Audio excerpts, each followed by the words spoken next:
Nama penting. Dan pada saat itu, ketika kita dipanggil satu-satu, wajah-wajah kita di padang mahsyar tidak lagi seperti ini. Ada yang mukanya seperti ular. Kata Nabi, siapa yang muka ular? Mereka yang suka menjilat-jilat. Ini di kantor bupati banyak begini. Ya Pak, siapa. Ada juga orang itu pegawai kayak tidak punya lagi harga diri di depan bupatinya. Ya Pak, terserah Bapak. Wah, cemen lu men. Ya. Yang kedua kata Nabi, ada juga nanti yang mukanya seperti anjing. Siapa muka anjing ya Rasulullah? Beliau menjawab, mereka yang disogok dan menyogok. Nah, ini termasuk anggota DPR nanti yang terpilih karena nyogok. Ada begitu di sini? Ada? Nah, kau salah, kenapa kau pilih? Tapi kau larang, tapi kau bilang wane piro. Nah. Lalu kata Nabi, ada juga nanti yang mukanya seperti tikus. Ya Rasulullah, siapa muka tikus? Mereka yang suka mengambil barangnya orang. Nah, ini yang ini di sini ya yang suka korupsi. Dan disuruh pikul itu hasil korupsinya. Saya kalau lihat itu orang korupsi 3 miliar, 10 miliar, setengah mati dia pikul nanti itu. Dia bilang mahasiswaku 10 miliar uang dolar Singapura Ustaz itu dikantongi ji.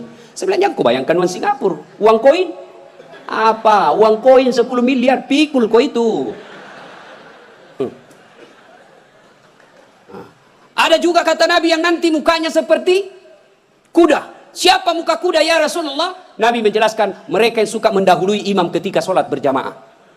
Nah ini anak muda ini yang banyak. Imam belum turun dia sudah turun.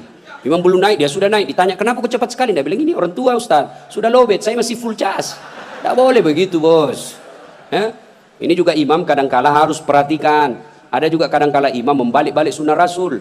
Nabi jelaskan kalau kau jadi imam ringkaskan bacaan sholatmu. Ini baru jadi imam mau takbir aja sudah lama. Gaji itu wakak mani bawaan dan selesai. Ada juga yang begitu. Kata Nabi ringkaskan bacaan sholatmu. Ringkas. Yang kedua kata Nabi, bacalah yang umumnya orang hafal. Tujuannya apa? Satu, orang bisa khusyuk mengikuti kalau yang dia baca hafal. Coba kalau imamnya membaca kul huwallahu ahad, anak-anak juga ikut di belakang. Kul huwallahu ahad. Karena dia hafal. Begitu imam membaca surah Al-Baqarah ayat 10 sampai 115. La haula wala quwwata illa billah. Dia khusyuk dengan bacaannya, kita khusyuk dengan hayalan. Kita mau ikut, tidak dihafal, mau ruku, belum selesai, terpaksa kita baca semua itu di dinding. Keadaan keuangan masjid, pengeluaran, saldo. Waduh. Sudah dibaca satu tripleks, belum selesai bacanya imam, dibaca lagi kalender. Persatuan Guru Republik Indonesia cabang Kabupaten Tanah Bumbu. Selesai lagi, belum selesai imam, dibaca lagi bajunya orang caleg DPR RI nomor urut 7 dari Partai Nasdem. Dibaca semua Pak. Siapa yang salah? Siapa salah? Imam. Makanya kata Nabi, baca yang umumnya orang hafal dan ringkaskan. Ada orang jadi imam, dites lah anak penghafal, kau jadi imam nak? Mau didengar bacaanmu? Jadi imam lah, hanya dia yang hafal. Begitu lagi sholat tiba-tiba ada cicak jatuh, kena telinganya, stres hilang hafalannya. Apa sambungannya ini? Dia lupa betul, hening satu masjid. Tiba-tiba imam berkata, tolong bantu di belakang. Dia bilang di belakang, saya juga tidak tahu. Tiba-tiba berteriak, kalau begitu ya sudah, Allahu Akbar. Memangnya anggota DPR.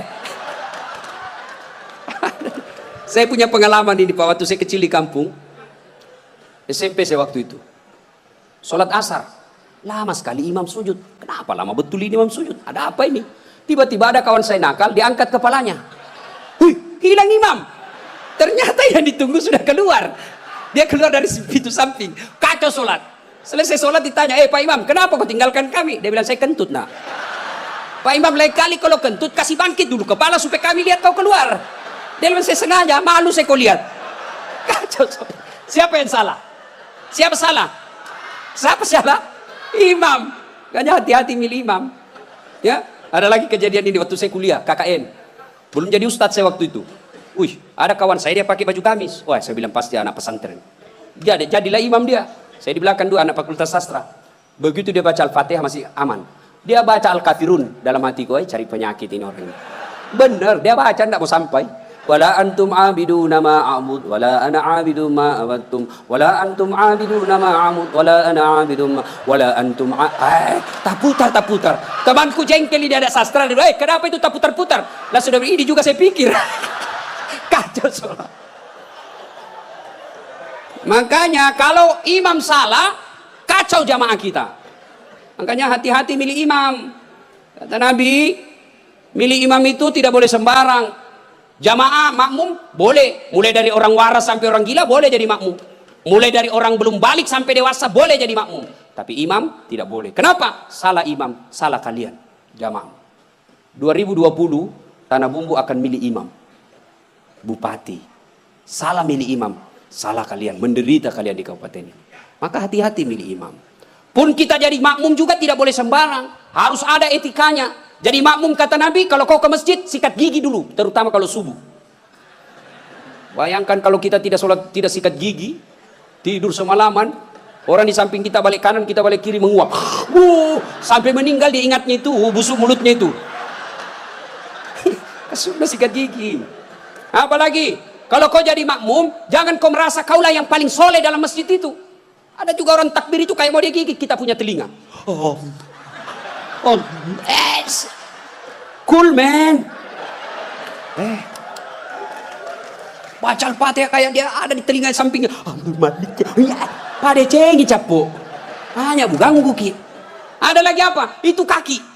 Kaki juga itu kadang-kala mengganggu. Kita kasih pindah, dia kasih pindah lagi kakinya. Kasih pindah, dia kasih pindah lagi. Saya jengkel, saya injak. Selesai salat. Ustaz, kenapa kau ganggu saya?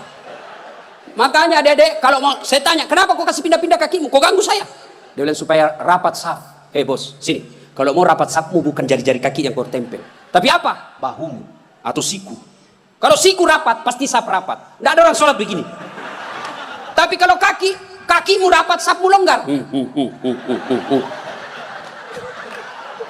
Ya. Ada lagi selesai sholat yang paling menjengkelkan itu. Selesai sholat dia ambil saf paling depan, belakangnya imam. Begitu assalamualaikum, assalamualaikum, langsung lompat. Mau lihat, enggak jabat tangan, enggak langkai orang, itu kurang adab kalian. Kalau kalian tidak mau doa bersama, tidak mau jabat tangan selesai sholat, ya sudah di belakang kau duduk. Supaya kau tidak ganggu orang. Ingat adik-adik sekalian ini, yang baru belajar agama. Puncak dari semua ilmu adab. Rasulullah ditanya, ya Rasulullah, untuk apa Rasul diutus ke muka bumi? Mencerdaskan kehidupan bangsa? Bukan. Mengangkat harkat dan martabat? Bukan. Apa? Liutammima makarimal akhlak. Memperbaiki akhlak manusia. Ini kita berbeda mazhab, saling mengkafirkan. Saling menghina. Zaman sekarang aja ini kita ribut-ribut sesama muslim. Dulu tahun 90-an, kita kalau sholat subuh, Allahu Akbar. Di samping kita tidak kunut, dalam hati saja, oh Muhammadiyah. Selesai. Allahu Akbar. Tidak kunut, Muhammadiyah berarti ini. Itu aja dia. Sekarang saya pun dimaki-maki di Facebook. Apa kau Ustaz? Bicara-bicara sunnah. Baru kau tidak pelihara sunnah. Kenapa kau tuduh saya tidak pelihara sunnah? Buktinya kau tidak pelihara jenggot. Ya mau diapa kalau tidak mau tumbuh? Saya sudah kasih minyak, Bib. Tidak tumbuh-tumbuh. Malah marah istri saya. Ini Ustaz kasih kotor-kotor bantal. Kasih minyak nih Bu. Ya. Nah saudara-saudara sekalian. Nina golongan. Maka sebelum wafat.